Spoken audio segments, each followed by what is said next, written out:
Welcome to the Hudson Show. Coming up, what do truck guys and horse girls have in common? Also, does AI make you dumber? All that and more on the way next. Now, before you know it, Valentine's Day is going to be here.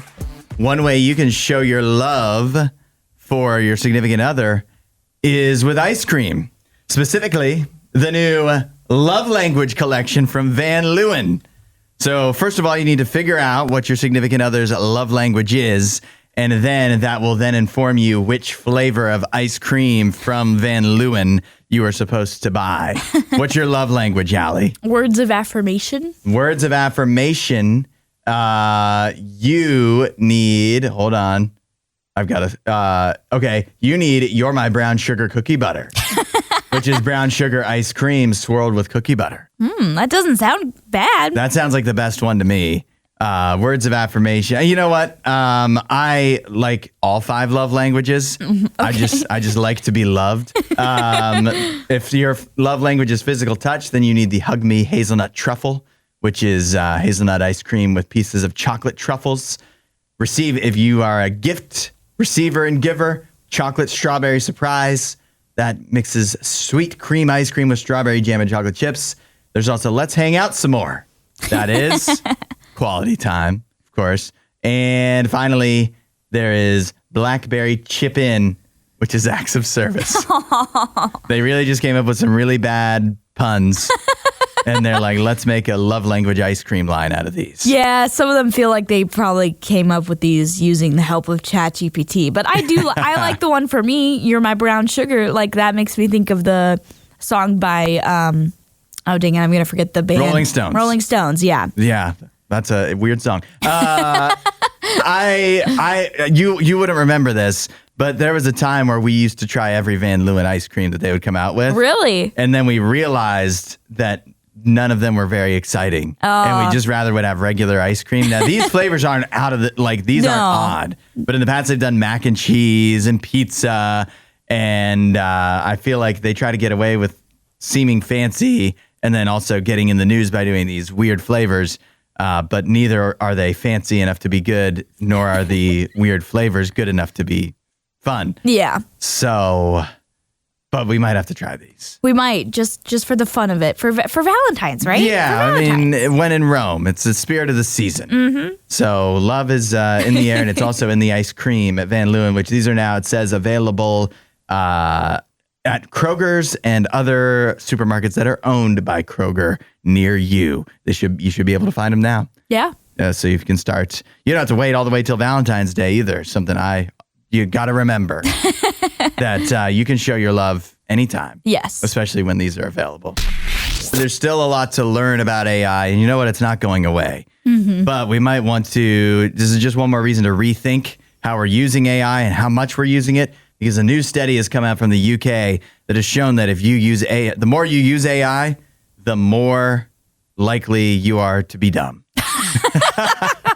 That's one way to put it. I was going to say, is that actually what it says? No, it actually says that the more you use AI, the more the lower your critical thinking skills are. You become more dependent upon it. Exactly. This was done in the UK where they had 666 participants in this survey. That doesn't seem problematic at all. There were 17 and up. And what they found was that the younger you were, the more likely in this test that they gave people, the more likely you were to be dependent on AI. But what they also found, to get the answers right, but that they also found was the more dependent you were on AI, the lower you scored on the critical thinking portion of the survey. In other words, you're too dependent on AI, and relying on that over and over again is like letting the critical thinking part of your brain shrivel up and die because you don't need it anymore. Let it die. Yeah, no, I think that makes perfect sense to me because it's true. Our mind is like a muscle. You got to use it, you got to work it, and you do have to train it. Mm-hmm. And so if there's a part of your brain that you are kind of not using anymore and you're just letting it take the easy route each time, kind of like just giving it a cheat sheet almost, it's going to get used to that. It's going to get used to taking the easy route and not having to think through something. And so that's why it's important for you to do those type of like exercises and whatnot with your brain and continue to do arithmetic and stuff like that. Because if you get out of the habit of doing that, your brain will literally not be able to do it anymore, or at least it'll take a lot longer. It will take longer all the time. It'll even out because all the time that AI saves you in day to day where you use it every day, eventually one time when you don't have it, it will take you so long to figure something out that it in the long run, it evens out. Yeah. To me, I feel like. But I also feel like people probably said this about calculators and abacuses back in the day. They were like, if you use an abacus, you're taking the easy route and you won't be able to learn how to actually count people. Right. That's what I was thinking too. I was like, this also just feels like people banging and bashing technology because it's like, oh, this new thing is giving our kids, the quick and easy thing. And, it's ruining their brains, brain rot, all of that type of stuff. But I do think part of it is true. Like, yes, you do need to work your brain. You do need to kind of give it the space and time to actually think through things like, problem solving and stuff like that. That makes sense. And if you are not doing that, your brain automatically wants to take shortcuts. Right. So if you're giving it the ability to take shortcuts on a regular basis, it will. Yeah, I think the best thing you can do based off of this is ask AI to teach you critical thinking skills. I think that's the best of both worlds. Sure. The next time we'll be here is Tuesday. Uh-huh. And so between now and then, not only will we find out who is advancing in the NFL playoffs, we'll also have a college football champion. Yeah. The next time we get into this building, it will either be Notre Dame or Michigan. And I don't know. It's really a toss-up. I know that Ohio State is a 10-point favorite, so I guess Michigan has the edge. How are you? I want to know, everybody, 8772 Radio U. How are you feeling going into this game? Ohio State is a big favorite, so I know that, I imagine the fans are pretty confident. But then again, in many previous instances where Ohio State has been a big favorite, there's always like, well, I don't know. Like, I don't know where our head's at going into this game. But usually it's overconfidence, and then eventually that leads to a fall. Maybe, yeah. Definitely don't want to go into any national championship game overconfident because I feel like both of these teams earned their position there. They sure did.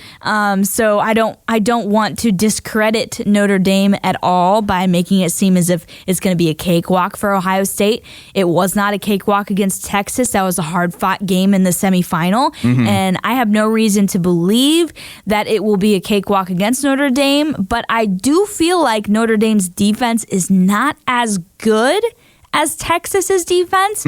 So Texas did kind of give a blueprint of how to shut down Jeremiah Smith and still lost. So didn't really matter in the end. But they did give a blueprint of how to shut down what I would consider the best and most explosive player on the Ohio State Buckeyes team. So if they want to try and go that same route, maybe they can and try and slow them down. Because I feel like if you end up in a shootout, you have to give the nod to Ohio State. Yeah. They just have more weapons. And Notre Dame they can't score. They're going to have to slow the game down. Yeah, if they have any shot at winning the game, they're going to need to keep it to be like 21-17 or something like that. And even that just sounds so crazy to try and hold this Ohio State team to like 20 points. Like, I don't know if you can do that. But again, Texas did give a blueprint of how to slow them down. So we'll see what happens. I'm not a Notre Dame fan. I do like Notre Dame. I'm glad they're doing well. But more than that, I am an Ohio State anti-fan. And I was feeling kind of confident in Notre Dame until I saw this, that the old ball coach, no, that's Steve Spurrier, former ball coach, Lou Holtz. Oh, no. Remember his feud with Ryan Day from last year when Notre Dame and Ohio State played. I want to know where Lou Holtz is right now. Lou Holtz, after kind of getting mentioned on the Pat McAfee show, tweeted out, if Notre Dame doesn't win, it's because we want to preserve Ryan Day's job. I was originally going to be in the game in spirit because, Lou Holtz old, he's got health issues. But he says, now I'll be dragging my body along as well. And I'm thinking, Lou, I love you, but you're an idiot. Like, what are you doing? I feel like maybe, part of me loves it, I love the bravado Yeah. that this old man is still trying to like call out Ohio State and get in their heads, and maybe it will work. Maybe it gets in Ryan Day's head. It feels like after the game last year, he was living there and it just worked out for Ohio State. But at the same time, I feel like you don't need to give Ohio State bulletin board material either going into the biggest game of the entire college football season, except for the game. Yeah. Oh, Ryan Day is going to love this. Where's Lou Holtz? I'd like to talk to him right now. Yeah. No, I think... yeah, that's hilarious that he's coming out of the woodwork for this. But I remember the first podcast I listened to after the semifinals, that was the first thing they brought up was the Lou Holtz and Ryan Day rivalry. So I'm here for it. Wherever Lou is sitting, we're going to need a camera on him at all times. Yeah. And if they win, it's all because of Lou Holtz getting inside Ryan Day's head. And if they lose, it's definitely 100% Lou Holtz's fault. So I hope you're ready for that pressure, Lou. It didn't work out the first time. No, it didn't. But I until Lou came along, I was thinking Notre Dame can't, like, they have a great defense. They can slow Ohio State down. Mm-hmm. It'll be a close game, and Notre Dame will win, or Ohio State will blow them out. One of those two. Happy Friday. It's a big Friday, isn't it, Allie? Yeah. Why? We just talked about all the new music that just came out. Yeah. I was just off the mic listening to that new Demon Hunter song real quick. Yeah. Because I'm a big Demon Hunter fan. Uh-huh. I didn't even know there was new music coming out from them, so I'm super excited about that. Yeah, it's a collab, right? It's a collab with a band called Set the Sun, but Ryan Clark is singing it, so you gotta, if you love the Ryan Clark sound, which I certainly do, it's just like, oh yeah, this hits the spot. Yeah. So yeah, that's a big reason why this is a great Friday. But there's also lots of news from today. Of course, it's a big day. Yeah. Like what? What is the other news? Do you want me to tell you? Yeah, tell me the news. So there is news that Nintendo is releasing the Switch. I saw this yesterday. The second Switch. Yeah. I saw a lot of people, because the Switch was like this. There's been leaks about this coming out for a while now, right? Yeah, there's been this information that has slowly eked its way out, which makes sense. Anytime Nintendo's talking about releasing a new console, people are going to want to get their hands on that information. But all we know so far is that they are coming out with the Switch 2. They published a video about this, and that was yesterday. And they didn't really give any specifics other than that it's going to release in 2025, so sometime this year. It's a big window. Yep. That probably means Christmas, right? I would imagine maybe Black Christmas. Friday-ish around there, because they've done releases like that before. So maybe around that time. Do you have a Switch? I don't have a Switch. I did grow up with Nintendo. We had the Nintendo 64. Yeah. That is the last Nintendo thing I owned. Yeah, that was the last console you owned? I had a bunch of Game Boy stuff, but yeah, when I was growing up, we would always buy, I mostly played Xbox stuff. Oh, gotcha. And that has continued on to this day. Yeah, no, we did Nintendo. So we had Nintendo 64, then we had Game Boys, all of me and my siblings did have one, and then and my dad, he had like the OG, Nintendo Game Boy, and then we also had the Wii. Yeah, I've literally played more, and I'm not this old, but I've just literally played more of the original Nintendo because my dad had that from when he was growing up, and like so the NES. Yes. Oh, I played more of that. Possibly than any other Nintendo system, because that's the one that I had in my house when I actually played video games. I would say when that's I was the a child. Same for me with the 64. Like I played that thing. I played Legend of Zelda: Ocarina of Time so much on that console. Oh my goodness! All this said, though, it sounds like you and I are not the people to be analyzing the Switch 2 announcement. Yeah, no. But I have good news. I have a friend who's a noted gamer. Okay. To me, anyways. His name is Josh. So would you like to hear? I think who cares what I have to say about the Switch 2? Let's hear what Josh. What does Josh got to say? Josh says the Switch 2 announcement was comically low energy. Truly, just you already know we're working on it. Ask us again in a few months. He also said it's also fascinating that the only explicitly stated feature was backwards compatibility, which I'm glad about. Josh is glad about that. Yeah. But it almost reads defensively like they're really scared of alienating their current player base. Current player base? Would you like to comment? Let us know. He has one more thought. He says, definitely excited about the size increase. That seems like the big thing. People are excited that it's bigger, especially for the Joy-Cons. Otherwise, I think the success of the launch, this is where he completely loses me. I have no idea what he's talking about, will hinge squarely on first-party titles in a post-Steam Deck world. I have trouble seeing Nintendo beat Valve on indie offerings. I don't know what Valve is. I'm not sure what Valve is either. I don't know what a Steam Deck is. I think I have an idea of what that is, but I think mainly, one of the things that was actually in the little trailer video was all you could tell was the new game was what looked to be maybe a new Mario Kart game. But other than that, there are no new games for the Switch 2. Yeah. So I guess you got to be backwards compatible. Yeah, I was going to say, obviously you have to be backwards compatible because of that, but they did say not everything will be fully compatible with the Switch 2. The Nintendo has a nice little problem on their hands too. It's just or a nice little answer is just, we can put out a new console that's really not all that different, but if it's the only way you can play the new Mario Kart, you're still going to try to buy it. Oh, the gamers are going to do it for sure. I am going to open up the Hudson hotline for this question. 877-2-RADIO-U. Feel free to chime in with your thoughts on what is the male equivalent of being a horse girl. First of all, Allie, how would you summarize or describe a horse girl? A horse girl is definitely someone that probably either grew up riding horses, barrel racing, or on a farm. So they're around horses a lot. They love horses. In fact, so much so that they call them their best friend and will post pictures with their horses all the time. And it's pictures that would look like, poses that you would do if you were doing an engagement photo shoot or something. Yes. So, yeah, that's a horse girl. So, there's definitely a very clear stereotype. Would you consider it is it an insult? Is it a pejorative to say somebody's a horse girl? I think the term definitely maybe 10 years ago was probably more offensive than it is now. Now it's more joking, but also I feel like a lot of people have kind of leaned into it now. They're like, yeah, I am a horse girl. Yeah. I think sometimes, yes, I think that's definitely true. But I feel like up until now, this is a debate that's reared its head a few times online, and it came up on Twitter this week.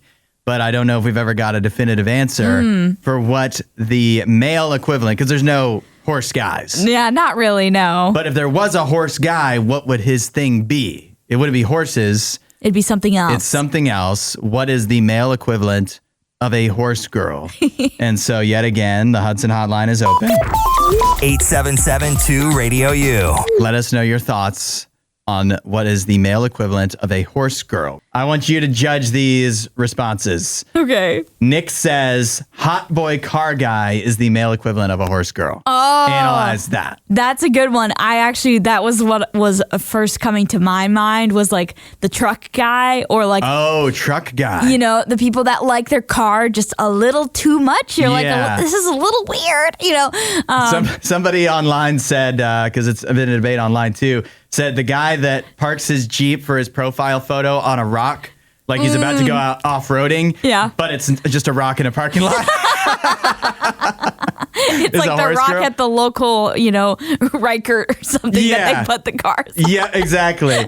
The reason this might make it tough to find an equivalent, but because guys are just so like this generally, but I feel like car and truck guy, part of why he's into or why he's promoting that he's so into cars and trucks is he thinks that will impress women. Yes. And I don't think horse girls are doing their horse thing because they think it will attract guys. No, I think they just genuinely are interested in, they're just genuinely loving horses. Yeah, so I think the motivation is a part of it, which is the only reason why I think car and truck guy might not be the right answer. What about Brian, who just says, this is very broad, nerd is the male equivalent of horse girl. He says they post pictures of their anime collections, engagement photos with Darth Vader. Many embrace it nowadays. Oh, yeah, that's good. That's good. I like that too. I'll tell you why. The other thing, with horse girls, this might be controversial. I feel like oftentimes if you see a horse girl out and about, you don't know she's a horse girl right off the jump. No. Nerds, You can tell a lot of times. A lot of times, not all the time. It's a little more obvious. Yeah. Max says morning show DJs that name the show after themselves. Oh, he's coming after him. Yeah, but he thinks I named the show.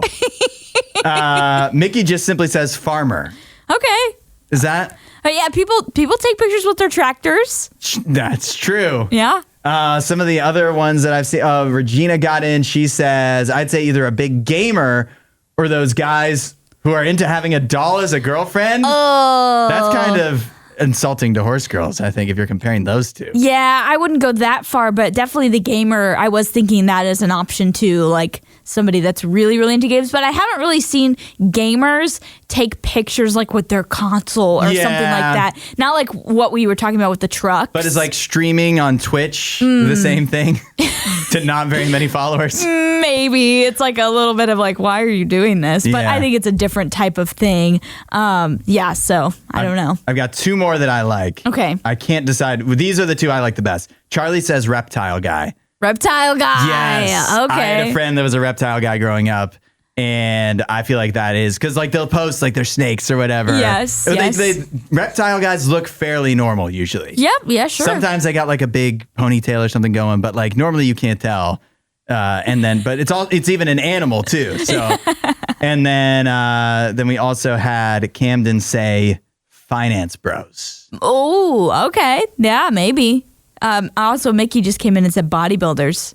Oh, that's a good one too. That could be it. But again, the motivation, they're like, they think women will be impressed, and sometimes they are. But that I feel like that's as much of why they do it. Yeah. As anything. I think there's some men that do it to impress people, and then there's some that just do it for themselves. So it's hard to judge on that. But yeah, that's a good one though. It really is hard to find an equivalent almost. Yeah. But I feel like the closest thing that could be considered equivalent has to be the guy that's obsessed with his truck. He's constantly, doing things with it and like making sure the paint looks. I don't even know. He's just waxing it, whatever. He's doing all those things and taking pictures with it. Yeah, that's I think is the closest. Because he's the only guy out of all of these that you wouldn't be able to tell just by looking at him. Yeah. But if you saw his dating profile, there's definitely pictures of trucks on there. Oh yeah. So that could be the right answer. Well, one thing that you might be able to check out at some point, we're not sure when, but it looks like LeBron's manager is getting involved in the potential new rival to the NBA. Yes. Yeah. I like to hear this. It's about time somebody challenged the NBA. They've had a monopoly on basketball for too long. Yeah. Apparently the goal is to create a league that would consist of 6 men's teams and 6 women's teams that would compete in 8 cities across the globe. So this would be an international league. Yeah. And they would travel, spending 2 weeks in each city, and a rotation that would mimic something like what Formula One does, where they kind of travel from city to city. Yeah. And Singapore is expected to serve as one of the host sites. That's the only one that's listed so far. But right now they're trying to raise $5 billion to form this league. I get this. It feels like now is not the day and age to start making competitive league, to try to take down the major sports leagues in the United States. But if there's one that's ripe for the picking, I do feel like it's the NBA. And this actually kind of seems like a good strategy because it's not directly competing or anything like that. It's involving men and women, and it's worldwide. And there's like interest worldwide in basketball. There's a market for it. And I mean, I like the fact that they call out Formula One because that has found so much success internationally, less so here in the United States because we still watch NASCAR a lot, a lot more than Formula One at least. But I feel like it has a chance to be successful overseas, but similar to Formula One, I don't know if it could kind of translate to the United States because a lot of us will still just want to go back to watching what we are used to watching. It really depends on the players they can get, the names they can get, because in one of the problems with the NBA right now, in the regular season, there's so many games that don't truly mean anything that players are sitting out all the time. And so you can buy tickets to whatever game and you don't know, is LeBron going to be actually playing or is he going to sit out? He's usually the one you can count on unless he's legitimately injured. Right. But is Anthony Edwards going to play or is he going to sit out? Is Kevin Durant going to play or is he going to sit out? And you never know. But if this is like a more focused thing, I feel like what people want to see is stars. They want to see big names. And I feel like the outside of the Celtics and Lakers, there's so much less history that people care about with the NBA. It feels so much less important than for baseball or even for football, where like most NBA fans cheer for players, not teams, right? I mean, I cheer for a team, but that's because I have a team that's in my state. But I suppose if you don't have a team that you've kind of grew up watching, maybe you would just cheer for certain players. I feel like there's so many more, especially because like the power imbalance for the NBA was so bad for so long that so many fans now, you cheer for the Warriors even though you never lived near San Francisco or the Bay Area. Guess. You cheer for the Heat even though you never went to Florida. You cheer for the Celtics even though they're Lakers, whatever. Like you're just cheering for the guys you like and following them around. And so why would you not follow them into this international league too? And I don't know how it would coincide with the NBA. Yeah. It's not like this would make the NBA go extinct. No. It does feel like I really feel like people could be interested in it. Yeah. And the fact that Maverick Carter, who is LeBron James's manager, is getting involved makes me think that there would be some type of push to maybe get some NBA players to join this. And it would, be something that was played in the off season.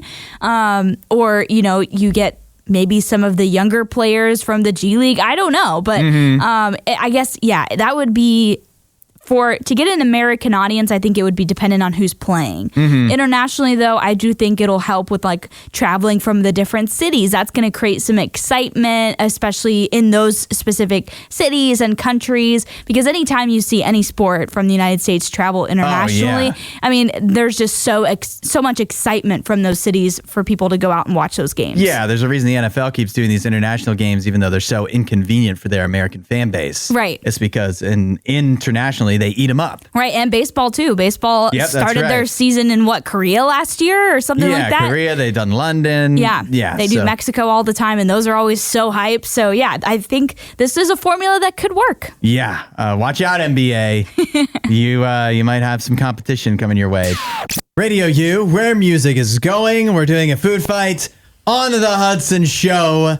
It's been a while, surprisingly long, since we've had Krispy Kreme involved in any way in the Hudson Show. Right, which is, we have a very low bar for that because Krispy Kreme is almost always on the food fight. Once a month, they come out with something. And it's almost like the show is sponsored by Krispy Kreme, except it's not. They don't give us any money. We pay to try these things. We do. So hopefully they actually are good. Yeah, I hope so. What we have today is Krispy Kreme's newest creation. It is a collaboration with Pop-Tarts. And there are 3 flavors that you, if you're watching on the Hudson RadioU YouTube channel or Facebook page, it's hard to show them all at once. But they are there, and so we're gonna give them all a go. Yeah, we're gonna try all of these flavors. There's 3 different flavors, and then there's also a little, what you were telling me is a little Pop-Tart bite? Yeah, 2 of them have bites, Pop-Tart bites on top of them. Okay. So I gave you one because we don't need to eat 3 entire donuts each. No, so we cut them up small. Do that. We left some for everyone else around the office to try. Hopefully, we'll get a nay reaction to something. Yeah, but so you got the cinnamon brown sugar bite that comes on top of the cinnamon sugar donut, and I have the strawberry one. Okay. There's chocolate, frosted, sugar, brown, cinnamon, whatever, and strawberry. Which one do you want to try first? Let's do the chocolate first. Okay. I'm shocked, first of all, to see inside the donut, the chocolate donut is a regular donut. Yeah, it's not I actually am excited that it's not a chocolate donut because chocolate donuts, for whatever reason, make my stomach hurt. Oh, okay. I think I shared that when we did the whoopie pie for Duncan. Mm-hmm. All right, But it's an interesting powdery top. Yeah, and also it's very flaky. Looks nice. All right, let me try it. It's a Pop-Tarts frosted chocolatey fudge donut, which is an original glazed donut dipped in chocolate icing, topped with brownie batter flavored buttercream and crushed frosted chocolatey fudge Pop-Tarts bites. Okay. It's kind of like eating a donut with Nesquik powder on top, isn't it? It is, and I love it. Whoa, Allie likes a donut. I like a donut, guys. Sound the alarm. This is actually so good. Next, we're gonna have to get her to like coffee. Harder to do I that. have a surprise for you. No, I'm just kidding. Okay, the chocolate donut, pretty good. I like that a lot. I could eat more of that. I'm probably gonna finish that later. Can we do the strawberry one next? Sure. Because it looks so pretty. Here, let me. It almost looks like Christmassy. It says it's an unglazed shell donut filled with strawberry filling, dipped in shortbread icing, topped with shortbread pieces, sugar sprinkles, strawberry filling drizzle, and a strawberry Pop-Tarts bites. That's a lot of ingredients. That is a lot of ingredients. All right, you try it. Oh man, it looks like it's gonna be good. Oh, you have one good donut, and all of a sudden you're excited about all this. Well, I mean, I just like the strawberry. I like strawberry, so the strawberry filling looks very appetizing to me. Not sure about the top, but I'll say, as you try that, two things are true. One, that doesn't remind me of an actual strawberry Pop-Tart at all. Nope. But I still like it. It's still very good. It's good. It just is not reminiscent of a Pop-Tart. Why am I liking all of these? This is so shocking to me. I don't know. What's Maybe you wrong just with had me? bad donuts previously in your life. Maybe, but I didn't like really any of the Thanksgiving ones other than the apple. Well, those are weird flavors. Yeah, those were strange. But the strawberry one's good. That strawberry. Well, I think I'm more of a savory person. Mm-hmm. I think that strawberry like jam or whatever that's in there. Yeah. It really offsets some of the, I mean, it's still sweet, but it's not as sweet as everything else. Mm-hmm. So it kind of offsets it a little bit. I think it makes it better. I almost feel like I would like it. It's very reminiscent actually of the strawberry cream roll or whatever Little Debbie makes. I haven't had that It tastes a lot like those. Okay. It's very similar, but I almost wonder if I'd like it more if it didn't have the strawberry filling. I don't think I It was would. just all the shortbread stuff. Okay, last up is the Pop-Tarts Frosted Brown Sugar Cinnamon Donut. It is a cinnamon sugar donut topped with brown sugar, cinnamon, cream cheese flavored buttercream, and then the cinnamon Pop-Tart bite. All right.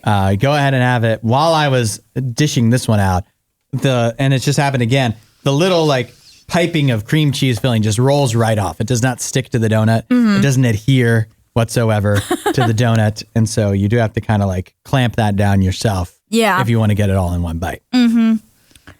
I'll let you eat yours before I give my thoughts on it. That feels like more of just a regular donut, like just not really exciting. Yeah, there's nothing special about it. I'm not a fan of it. It just, I wouldn't eat that. It's still, I wouldn't order this. Like, No. but especially you have these other two that are decidedly better. There's Yep. other things at Krispy Kreme that they just always have that are better. This is not bad. If you had a box of assorted dozen and you needed to eat a donut, you could pick this out and you'd be totally happy. Unless you're Allie, I think. But it's also not exciting in any way. No. And not reminiscent of a Pop-Tart whatsoever. No, I don't think really any of them have been, but Let me think about the chocolate one again. I was going to say the chocolate one might have the closest similar taste, but I feel like it's just like they're inspired by the flavors Yeah. and that's about it. Yeah, they're not like, whoa, they've turned Pop-Tarts into donuts. It's Yeah. uncanny. It's like eating a Pop-Tart, but it's shaped like a donut. It's, Right. It's just, there's chocolate Pop-Tarts and now there's chocolate donuts, and I guess there always were, but Right. now Are we they're- supposed to eat this? You can eat that, yeah. I tried Did the you try strawberry. yours? Yeah, I What did. did you think of it? It's not it's a lot of the pastry of a Pop-Tart without a lot of the filling. And so I don't know that's, I feel like that's not an improvement. I feel like that's a worse version of a Pop-Tart. And that icing is way too rich. It's too strong. Yeah. I can't do that. I've never eaten a Pop-Tart and gone, I wish there was less filling in this. I just can't. That's the type of stuff when I talk about it upsetting my stomach. It's that, like when it's super duper rich with sugar. Yeah. That it's like, oh, only one bite and then I've had enough. Like that's what, can't do it. You're going to have to... I need some water. You're going to have to toughen up your stomach if you're going to do more of these food fights. You're going to have to build up a tolerance. I have to do some training outside of these food fight recording. It's the Hudson Show. Get your popcorn ready. It's our weekend tradition on the Hudson Show, the weekend watch list, letting you know which movies are new that you could be watching in theaters or at home this weekend. And this is, I'm going to venture to say, the biggest weekend of new releases of 2025. so far. Okay. Which is not much, just not saying much. Yeah. But I do have 4 films that I consider notable. We'll start with Wolfman. Blake and his family are attacked by an unseen animal and in a desperate escape, barricade themselves inside a farmhouse as the creature prowls the perimeter. As the night stretches on, however, Blake begins to behave strangely, transforming into something unrecognizable that soon jeopardizes his wife and daughter. Wolfman is now in theaters. It has a 58% on Rotten Tomatoes. And Eric Marchin of Rogers TV says, Dad bod horror likened to David Cronenberg's monster masterpiece The Fly is all bark and no bite. Ooh. Woof. Oh, that's... I love reading reviews. That stinks, yeah. These critics, they get creative. Yeah. So that sounds like a horror movie, though. You're a horror fan. Yeah, I saw the trailer for this multiple times when I went to see Nosferatu and Trap, because, they promote other horror movies when you go see a horror or thriller. And the main reason I would go see this is because the guy that plays the dad, who is the guy that they think might end up turning into the Wolfman. Yeah. He plays one of my favorite characters in a show I really like called Catch-22. He plays Yossarian, who's the main character. And as soon as I saw the trailer, I was like, Yossarian! So that would be the only reason I would go see it, honestly. Got it. Well, maybe sounds like that may not be for you then. How about One of Them Days? I've been seeing the previews for this a lot on TV, which stars Keke Palmer and SZA from the mind of Issa Rae.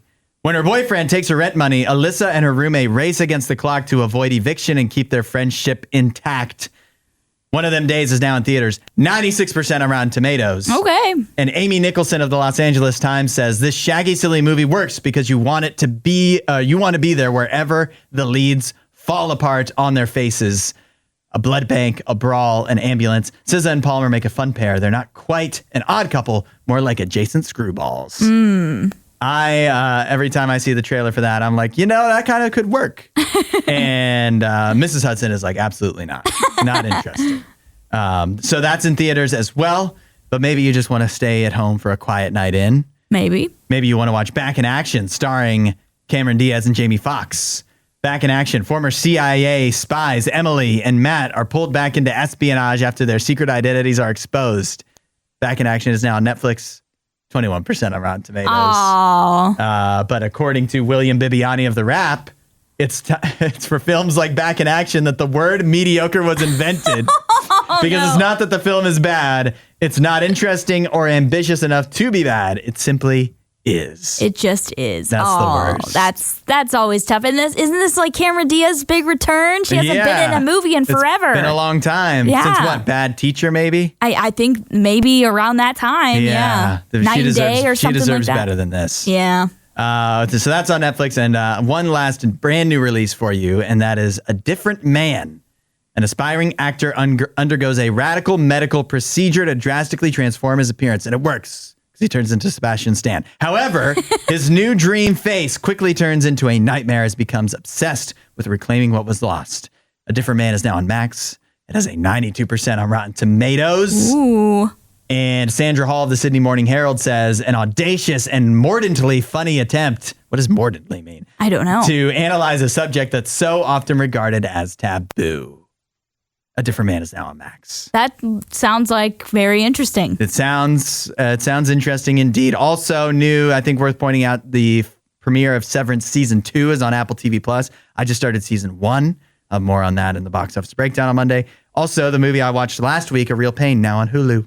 Oh, wow. That was quick. Yeah. That is so a big weekend for movies. Yes. Let us know what you watch, of course. 8772 RadioU if you have any good reviews of movie or TV that we can bring back here on the box office breakdown on Monday.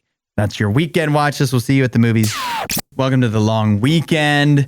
It's going to be nice to have that extra day off, and for many people, that extra day off of work, so that you don't have to try to force awkward small talk with anybody.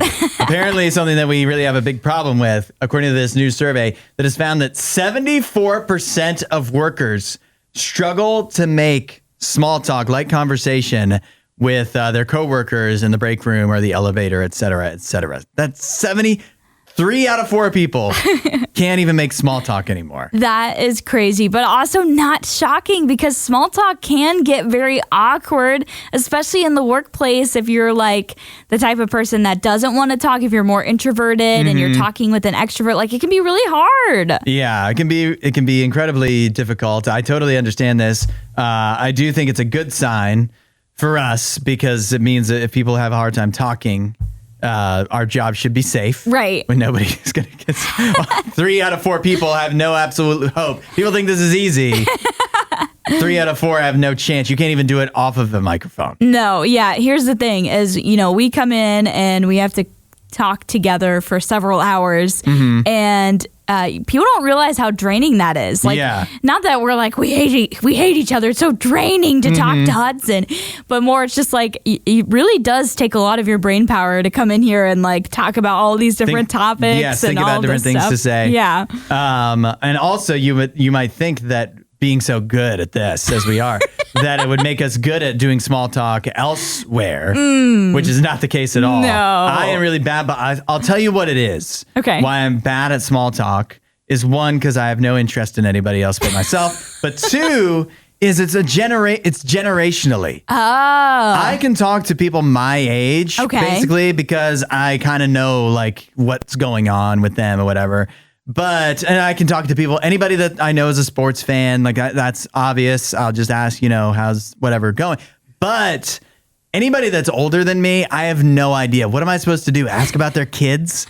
That'd be really weird. It'd be like, why are you asking about my kids, you weirdo? That's not weird. It is weird. I would feel weird. You can ask people about their families and how they're doing. I wouldn't feel comfortable.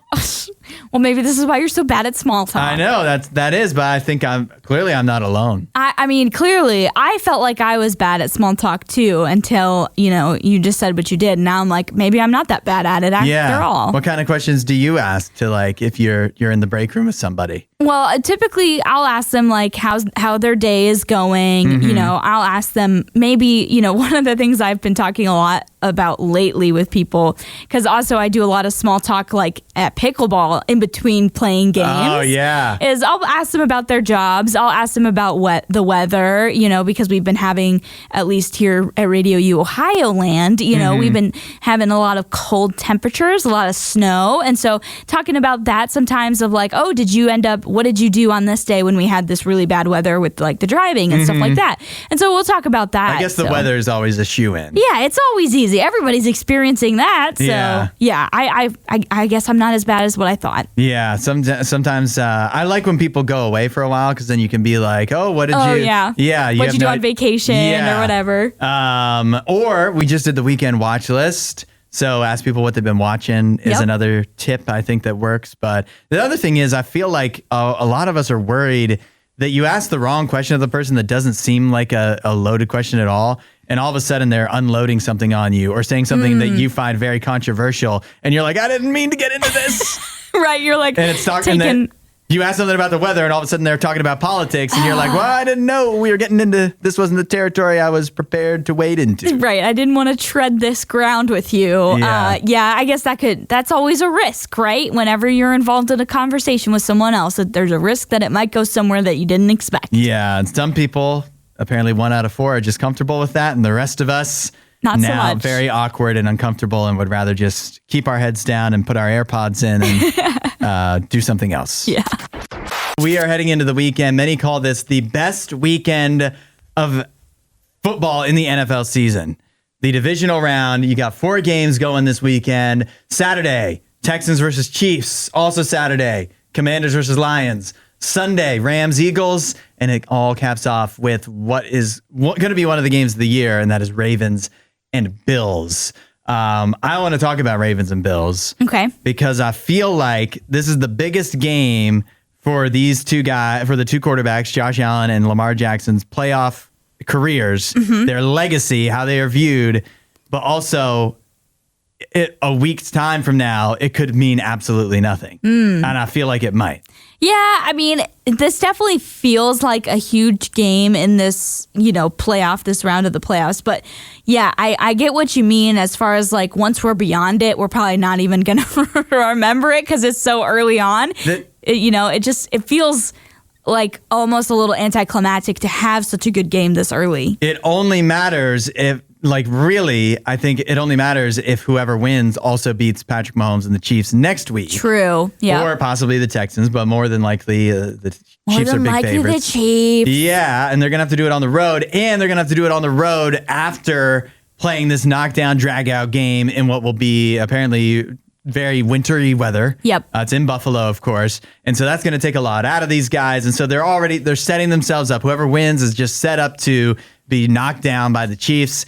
And let's say Lamar Jackson finally gets this like marquee playoff win. I really don't think it's going to be thought of that well if he then goes and doesn't play very well against the Chiefs and they lose. I don't know about that. I feel like with the Ravens, this would be a big win for their franchise to make it to that game against the Chiefs, because at that point you're playing for the AFC, correct? Yeah. Yeah. So I feel like it'd be a pretty big deal to get to that game, even if you lose it. That's when they played last year, right?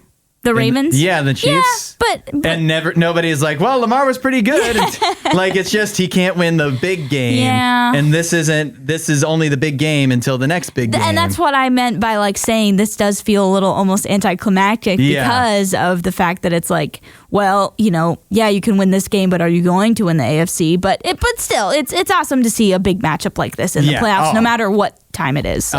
If we rank how like exciting the games are, especially how exciting it is going into it, even though this is only the divisional round, this will probably be one of the top 3 games of the year. Oh yeah, for sure. Although I will say, I know that no one's giving them any chances, but I am planning to watch that Texans Kansas City game. Oh, you got to watch all of them because you never know. You never know, and I have to root for CJ. I want them to get this so badly. I want to kill those Kansas City Chiefs.